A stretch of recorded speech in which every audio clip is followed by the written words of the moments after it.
Assalamualaikum warahmatullahi wabarakatuh. Salam swastiastu, namo buddhaya, salam kebajikan.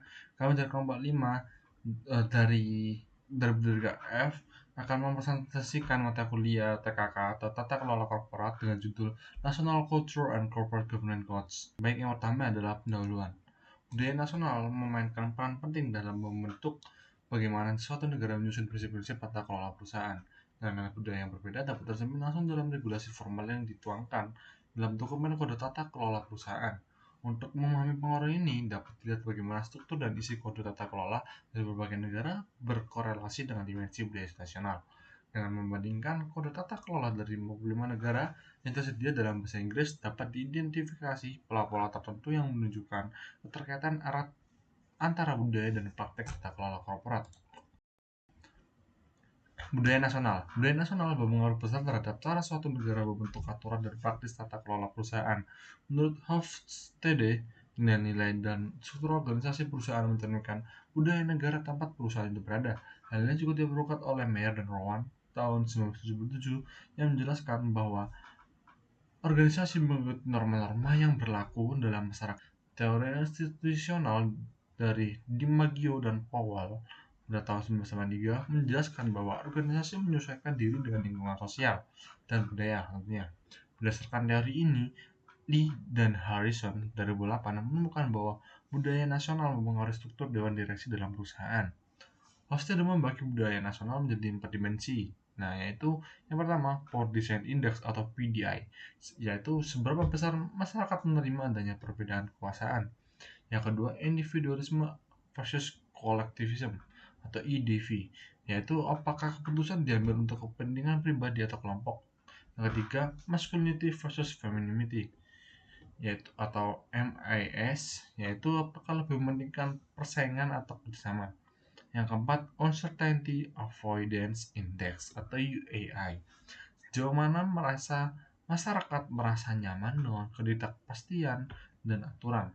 Sebagian besar negara menggunakan pendekatan comply or explain, yaitu perusahaan boleh tidak mengikuti semua aturan dalam kode tata kelola asalkan memberi alasan yang jelas. Pendekatan ini dianggap lebih fleksibel karena menghargai perbedaan budaya antar negara. Jadi materi yang selanjutnya adalah 4 dimensi budaya nasional menurut Hofstede.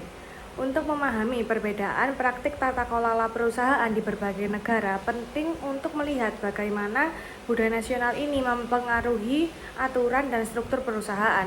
Hofstede mengidentifikasi 4 dimensi budaya yang memiliki peran besar dalam membentuk sistem tata kelola dengan 4 aspek penting dalam tata kelola perusahaan, yakni disajikan sebagai berikut. Yang pertama ada power distance atau PDI. Power distance ini menggambarkan sejauh mana masyarakat menerima ketimpangan kekuasaan dalam suatu organisasi. Dalam budaya dengan skor PDI yang tinggi, struktur hierarki sangat dihargai dan kekuasaan cenderung terpusat di tangan segelintir orang. Lalu ada 4 aspek utama ini, ada komposisi gender, independensi dewan, CEO duality, dan frekuensi rapat. Kita masuk ke yang pertama, yaitu komposisi gender. Dalam budaya seperti ini, keberagaman gender di dewan seringkali tidak dianggap penting karena peran sosial dianggap tetap dan tidak perlu diubah. Lalu untuk independensi dewan, kemandirian anggota dewan tidak dianggap krusial di sini karena struktur kekuasaan yang hierarkis sudah diterima. Namun secara formal seringkali terdapat lebih banyak anggota luar demi menjaga struktur profesional. Lalu yang ketiga ada CEO duality. Di sini penggabungan peran CEO dan ketua dewan dianggap wajar dan efisien, sejalan dengan nilai sentralisasi kekuasaan. Lalu yang terakhir ada frekuensi rapat. Penetapan jadwal rapat yang rutin dianggap penting untuk menunjukkan adanya kontrol dan struktur organisasi yang tertib. Versus kolektivisme. Jadi dimensi ini menunjukkan apakah masyarakat lebih menekankan pada kepentingan individu atau kelompok. Budaya individualistik ini mementingkan kebebasan berpikir, pandangan berbeda, dan keunikan individu. Di sini 4 aspek utamanya sama seperti yang sebelumnya. Yang pertama ada komposisi gender.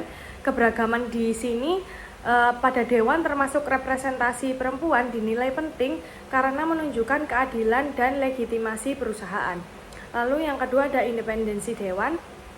Nah, itu perspektif yang beragam dianggap sebagai nilai tambah. Oleh karena itu, keberadaan anggota dewan independen lebih dihargai. Lalu yang ketiga ada CEO duality. Budaya ini cenderung menerima satu sosok pemimpin kuat sehingga penggabungan peran CEO dan ketua dewan ini bisa dipandang sebagai bentuk efektivitas. Yang terakhir ada frekuensi rapat. Di sini rapat dewan dan yang terjadwal dan teratur dipandang sebagai sinyal bahwa perusahaan dikelola secara profesional dan akuntabel. Lalu dimensi yang tiga ada masculinity versus femininity atau MAS. Dimensi ini menggambarkan apakah masyarakat itu lebih menekankan pada kompetisi dan pencapaian atau maskulin atau pada kepedulian dengan kerjasama yaitu feminin. Lalu kita masuk ke 4 aspeknya. Yang pertama ada komposisi gender. Dalam budaya maskulin, peran gender sangat ditegaskan, sehingga keberagaman gender di dewan cenderung tidak menjadi prioritas. Lalu yang kedua ada independensi dewan.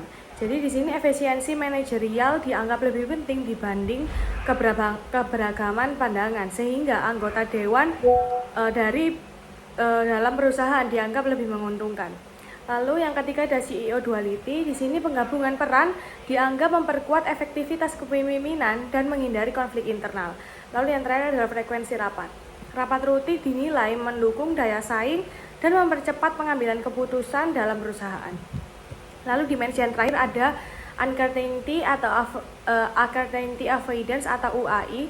Dimensi ini menunjukkan sejauh mana masyarakat itu merasa tidak nyaman terhadap ketidakpastian dan sejauh mana mereka membentuk aturan untuk menghindarinya. Lalu 4 aspek utamanya, yakni yang pertama komposisi gender. Di sini keberagaman seringkali dianggap menambah ketidakpastian, sehingga keterwakilan perempuan ini dalam dewan tidak ditekankan. Lalu yang kedua ada independensi dewan. Di sini keahlian dianggap penting untuk mengurangi resiko dan ambiguitas. Oleh karena itu, anggota yang memiliki pemahaman mendalam terhadap perusahaan lebih diprioritaskan. Lalu yang ketiga ada CEO duality. Pemusatan kepemimpinan ini dianggap memberikan kejelasan dalam pengambilan keputusan, sehingga penggabungan peran CEO dengan ketua dewan lebih bisa diterima. Lalu yang terakhir ada frekuensi rapat. Penjadwalan rapat yang pasti dan rutin dianggap sebagai cara untuk mengurangi ketidakpastian dan memastikan pengawasan yang konsisten. Selanjutnya akan dijelaskan oleh rekan saya. Baik, untuk yang selanjutnya adalah negara, budaya, dan tata kelola. Jadi, untuk memahami hubungan antara budaya nasional dan tata kelola perusahaan, data dikumpulkan dari 55 negara yang memiliki kode tata kelola perusahaan dalam bahasa Inggris yang tersedia melalui situs European Corporate Governance Institute. Nah, negara-negara tersebut mewakili berbagai kawasan dunia seperti Afrika, Asia, Eropa, baik Uni Eropa maupun non-UA, Timur Tengah, Amerika Utara, Oseania, dan Amerika Tengah atau Selatan. Yang selanjutnya adalah pengaruh budaya nasional terhadap tata kelola perusahaan. Nah, data dari 55 negara ini menunjukkan adanya variasi yang cukup besar dalam skor dimensi budaya nasional. Seperti yang terlihat dalam tabel yang di atas, nah variasi ini memungkinkan untuk dilakukan perbandingan terhadap isi dan pendekatan tata kelola perusahaan antar negara. Hasil analisis menunjukkan bahwa budaya nasional memiliki hubungan dengan kecenderungan suatu negara dalam memberikan rekomendasi atau ketentuan dalam kode tata kelola perusahaan. Nah, hubungan ini berbeda-beda tergantung dimensi budaya yang dianalisis. Yang pertama, power distance. Negara dengan skor power distance yang tinggi ini cenderung tidak menyebutkan secara eksplisit keberagaman gender dalam dewan direksi, lebih menerima struktur yang tidak mewajibkan mayoritas anggota independen, dan lebih terbuka terhadap penggabungan peran CEO dan ketua dewan. Hal ini mencerminkan budaya yang lebih hierarkis dan menerima konsentrasi kekuasaan.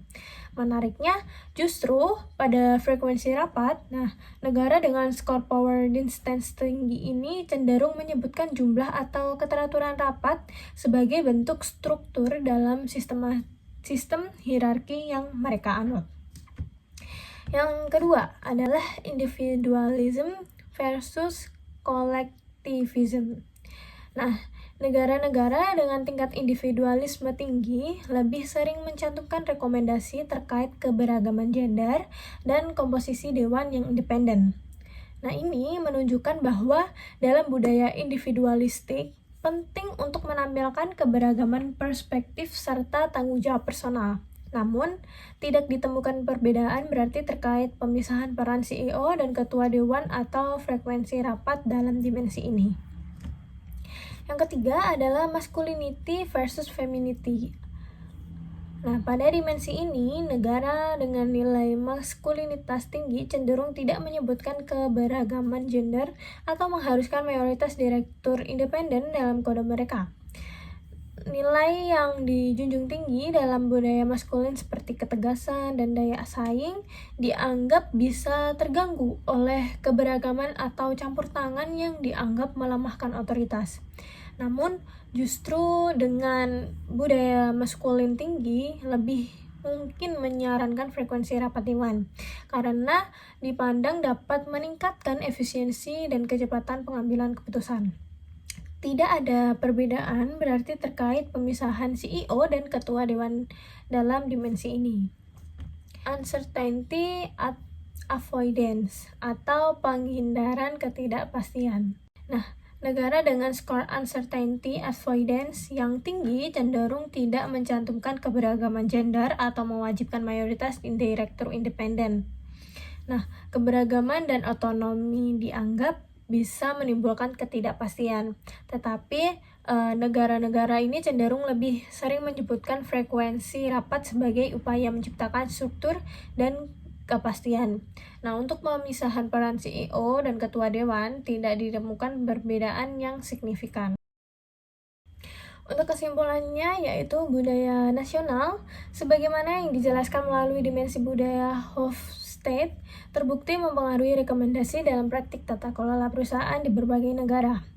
Dimensi seperti power distance atau PDI, individualism atau IDV, masculinity atau MIS, dan uncertainty avoidance atau UAI berkaitan dengan struktur dewan seperti keberagaman gender, independensi anggota dewan, pemisahan peran CEO dan ketua dewan, serta frekuensi rapat.